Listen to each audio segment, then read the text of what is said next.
Isis, right here. OMG, she got a story that's gonna have y'all laughing. All right. Hold up. All right. So, Alelu had a son named Anzu. Anzu was the Anunnaki who created adobes, homes, ziggurats. Ziggurat is a pyramid, a flat pyramid. He created homes for the Anunnaki on their planet and when they came to Earth. He was an architect. Okay? And look at it, he got the Willow's Peak. See it? He got reptilian. His father is Alelu. Now, when Alelu, alright, so Anu and Alelu was fighting for kingship in Nibiru. Anu whooped him. Alelu was embarrassed, he left. And when he left, he found Tiamat. Tiamat is Earth times 10. And he found that Tiamat was filled with gold. And the Anunnakis need gold to put in their atmosphere to protect them. Because the way Nibiru moves, it collides into other planets. So they use gold particle to disperse in the atmosphere, and it's like a shield.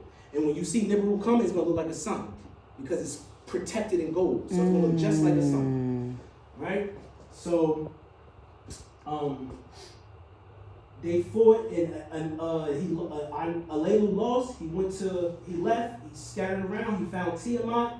He seen that was rich in gold. He called his brother Anu up and like, hey, found some gold. I know I ain't the king no more, but y'all need this gold, and I do represent Nibiru still.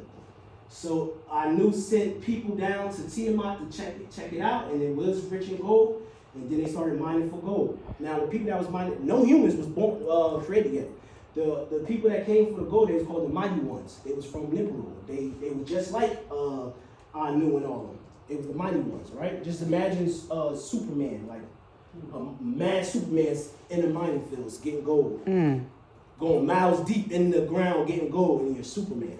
So that's how it's gonna rebel. So hold on. All right. Now, when Alelu came to Earth, remember Earth was dark, a void, and only was water there. It wasn't no land. So when he came into to Earth, he seen these beings there. They called nomos. Anybody ever heard of that? No. All right. Nomos, the ones who know the most. They was the ones that came to the Dogon tribe and talked to them. Yeah, Billy Carson bring them up. Y'all know the Dogons? Yes. Species came, landed in the water, and spoke to them and gave them infinite knowledge. And that's why they knew the star system before the government did. The government went to the Dogons to learn the constellation of Sirius A, B, and C. Word is mine. So this is what he found. This is a male nomos. But when Alelu went to Earth, he found a female nomos, and he was head over heels. He had to have her. Now the Anunnaki don't care about if you're a different species, that race, color stuff never existed till here to now. So he was like, oh, I need that. But he could not be with her because she was a aquatic being. So what he did was genetically alter himself and made half mermaid, half Anunnaki up top. And he would be able to marry her. And he created a child called Anzu. And Anzu got that willow peak because he's part reptilian. Right? Let me show y'all. This is the creation of having intercourse with something like that. Alright. This is another one. This is Nomo's father named Amma. And this is just this is a humanoid reptilian. Like I said, that's Tarnush. It's Hala. Hala is Lucifer, what we call Lucifer. And these are the nomos that came to the Dogon. And they dress up trying to look, I don't know what they're trying to look like, but alright.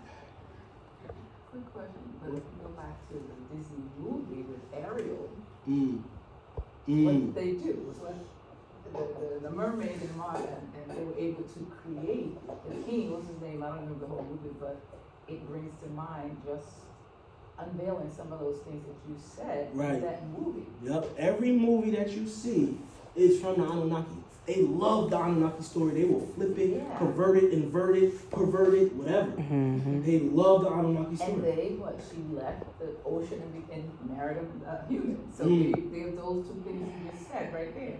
Yep. Now, tell y'all this story. Supposed to be on Mars, right? That's the face on Mars. That's a label face. Let me tell y'all what happened. So, Anu got a son named Enki and Enlil. Right? Those was the two party system that was on Earth getting the gold. Alelu was the manager of them. Anu came down to Earth and so he could get a better structure so Enlil know his position and Enki know his position. And as he's talking to them, Alelu come through like, yo, you trying to get on position, but I'm the one that found all this. I should have all the positions. Why are y'all talking about who should do that? I'm the one that found the gold in Tiamat. And then I knew, like, you know what? Let's fight for it. And so they started taking, so I knew always challenged his brother. They always fighting. They like, yo, if you beat me, you could be the king of Anunnakis, of Nibiru. So they started taking off their garments. Like I said, they big, they really big guys. They started wrestling and tugging and fighting each other. It was like boom, bow, boom, boom, bow. It was like they was getting it in. And when the dust cleared, I knew victory. A label on the ground, I knew got his foot on his chest going like this, everyone cheering him on. And as he tried to lift his brother would reach up and bite Anu's phallus off and swallow it whole. What? Yup. Wow. He swallowed his phallus whole because he was embarrassed. His heart, his ego was shattered. He swallowed, and so Anu screaming, he bit my phallus. Now the suit Anu is in is just he wear this suit like his jewelry. So all he did was go into his craft and switched it to another suit. It was just that simple. And Alelu got tried. He had to go to the 7 people. He had to go to court for this, and he lost, and he had to go exile. He had to live the rest of his days on Mars.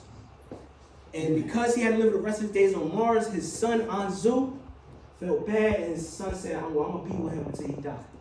So Alelu and Anzu went to Mars, and Mars, there wasn't no one living there yet. And Alelu finally died, and like I said, Anzu was an architect. He created buildings, structures, monuments, obelisks.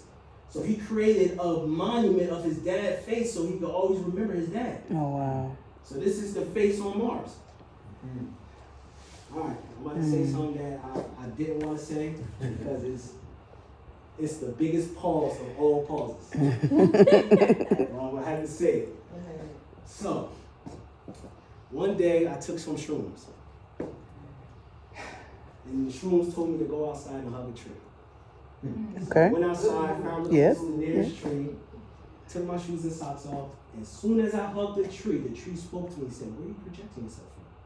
It said, where are you projecting? Because I always tell myself, I'm projecting myself here. Life is a projection, a hologram, so where am I really from? As soon as I hugged the tree and it said, where are you projecting yourself from? I turned to the right and I see my building, my apartment building. And I seen the title of my apartment building. It says Brighton Arms. But because I'm on shroom, I seen Be Right on Mars. If you break the word Brighton and arms down, I seen Be Right on Mars. Wow. My name all Mel, his name Alelu. He created the planet Neptune. I live in Neptune. Right? Yeah. So it goes back to, did I bite his phallus off? I said this for years. Like, I ain't telling nobody this. Claiming no I'm a Alelu energy. Right. Now, Alelu has this thing with reptilians. He loves I love reptilians. I would date a reptilian if I seen a female species reptilian. I would go for that off the rip with no hesitation. Just like Alelu. When he seen that nomos in the water, he's like, oh, I gotta have it. So, I feel that my energy comes from Alelu because we got the first prefix name. I live in Neptune. He became after he became the god of the ocean because he turned his body into the lower part to a mermaid. His name became Poseidon. And Neptune, don't they statue as Poseidon? Wow. Oh, I'm gonna make it all make sense. I'm gonna bring it home.